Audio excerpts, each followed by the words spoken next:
Greetings, YouTubers and World of Tank fans. Today I'm going to talk about something that has been, how would you say,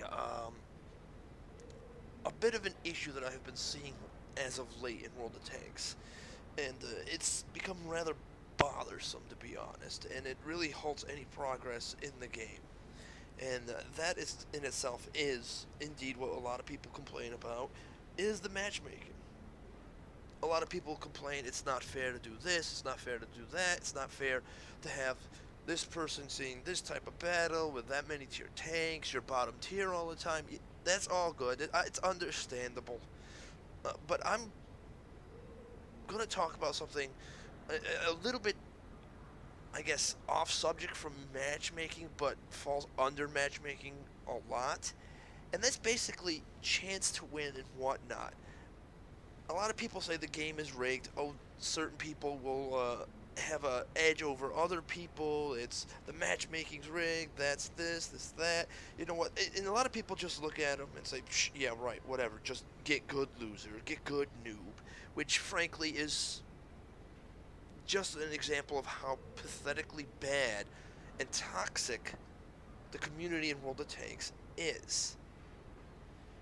But I digress slightly here. What I am trying to say is, does it really matter with all this tank flash? Because I've seen and I've been in too many matches where some strange shit has happened, and it happens way too often to be just accidental.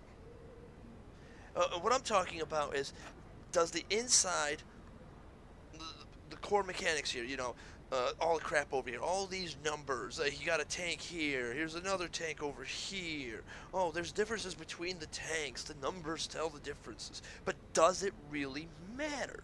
Now, what I mean by this is, overall, do these numbers really mean anything?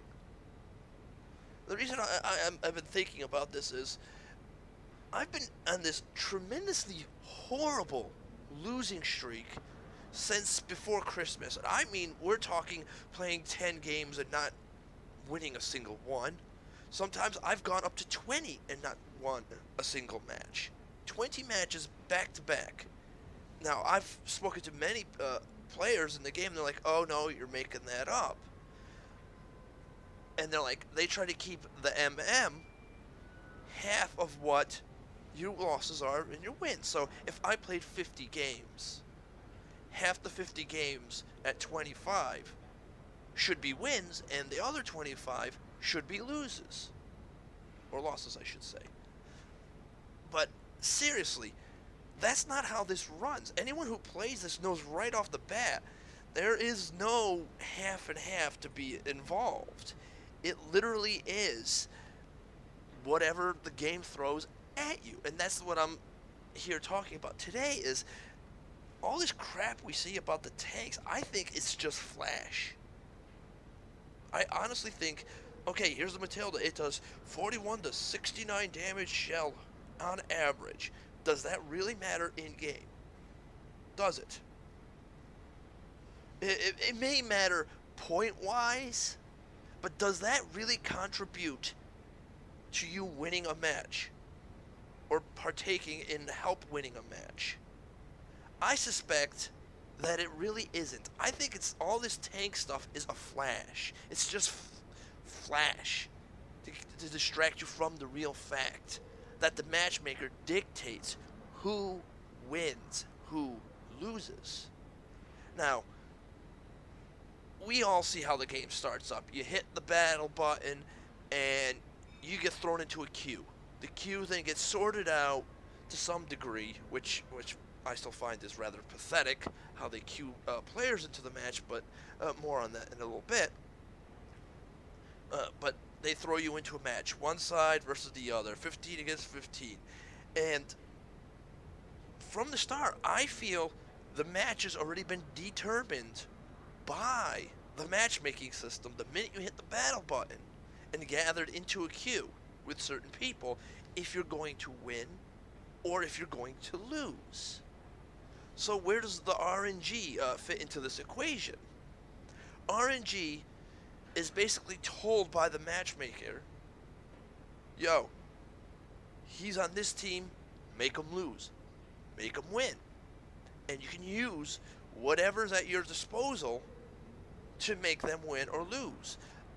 Everyone's seen these shots some of these shots that are like unfreaking believable, where a guy is aiming at a tank, fires, and suddenly they kill a tank that's not visible, that's right next to the guy. Or the shots, like, he shoots and there's no way a shot could miss, and completely misses or does not read. How many people have phantom shots? How many times have you experienced it? I experience that shit all the time. I've had it in Panzer 4H with the derp gun. I went right over to attract Panzer 1C 5 feet. I'm gonna get, maybe not even 5 feet. I'll give it 10 feet, a stone's throw. Aimed fire at the engine deck of this thing, fired, and have literally pulled out 2 damage. How the hell do you explain that? You're telling me that the Panzer 4H, even with the derp gun, doesn't have the penetration power to punch through the back of the Panzer 1C? And the worst part is, I've had times like this, I've been fighting other light tanks that have been tracked and I've shot. And I've literally watched the shell travel. You can actually see the tracer travel right to the tank and go into the tank and have no read. Now, people are like, oh, that's lag. How is it lag if the guy is right there, I fired, and then artillery hits him a second later and he explodes and he's still there? I could understand if it was lag, artillery fired, and he's like maybe 10 feet off to the other side. That's understandable lag. But when he sits there, you shoot him, and the tracer doesn't read as a target, but then a guy on your own team shoots him and kills him, and he's sitting right there in front of you and hasn't moved an inch. How do you explain that? Oh, it's a game error? Don't you think these game errors should have been fixed a while ago? Is Wargaming this goddamn pathetically lazy that they will sit there and ignore what people are saying? Well, you know what? I honestly think that they are. They're just making this a cash cow. And the only reason why I'm saying this even further, Quickie Baby recently mentioned this, put up a video of the sandbox version of how Wargaming is planning on reducing accuracy, but also increasing heavy armor, or armor of heavy tanks and whatnot, the efficiency of armor, trying to make heavy tanks worthwhile again, I guess. Who is that really punishing? Think about that for a minute. You're going to cut down the accuracy and the penetration power over longer distance, but increase the armor value of targets. Who is that centering in on? Light tanks? Yeah, I really don't see light tanks worrying too much about this. How about medium tanks? Is that going to work on medium tanks to some degree? Okay, some medium tanks I could understand that want to go sniping, hide in a bush. I have my VK3002M here decked out for camo, as you can tell right here. I even have a camo on it. The gun pretty much sucks for this purpose, but the real people here that are the real tank groups that are really gonna suffer from this are the tank destroyers. More specifically, the open turreted tank destroyers. That's right, I'm looking at the German line here. Let's take a look at this. They have a whole entire line of open turreted, or not even turreted, I should say, open box like tank destroyer. Tank destroyers here. It starts out with the Panzerjäger 1, all open in the back. Marder 2, all open in the back. Marder 38T, all open in the back. You got the Hetzer, that's completely enclosed. Not the best of armor, but it's better than no armor, which is depicted on these tanks that I've already said. Then you jump to the Stug, and then the Stug G. These guys, yes, they have the armor again. But what if you deviate from the 38T and go to the Death Toaster? Wide open, a little more protection to the crew, but it's still wide open. I mean, it's 15 millimeters of freaking armor on the sides. If I think it's 15, it might be that or less. They're gonna take a shot, and now the overpenning values being added to the game at full damage is just ridiculous.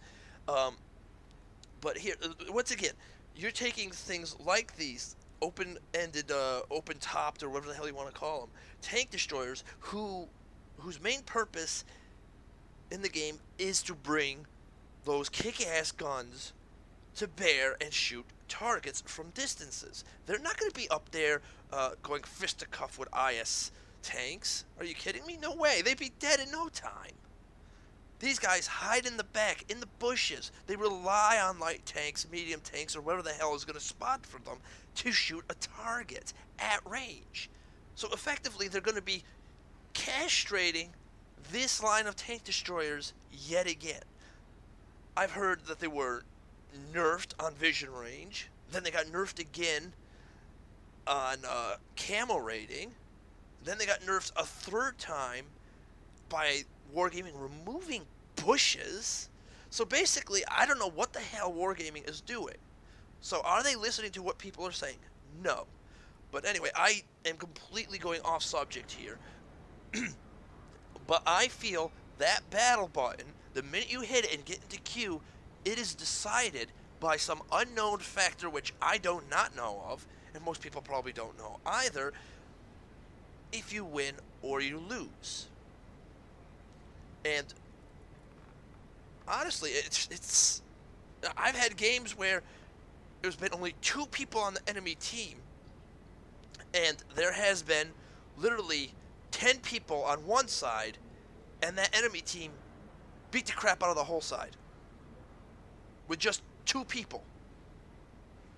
Does that show how good they are?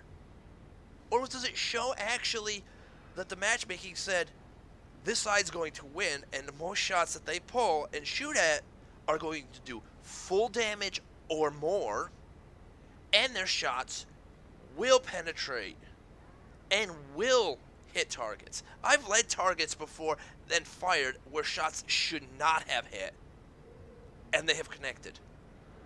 Funny that those matches like that, I end up winning. Then there's times, like I've pointed out in the Panzer IV-H, where I have shot at such close range, and I get nothing out of it. And before anyone thinks it's the derp gun, and, you know, the whole random number of HE shells and whatnot, I mean, come on, it's the back of a light tank. Panzer IV-H drivers with derp guns giggle with glee when they see a tracked light tank and they blast.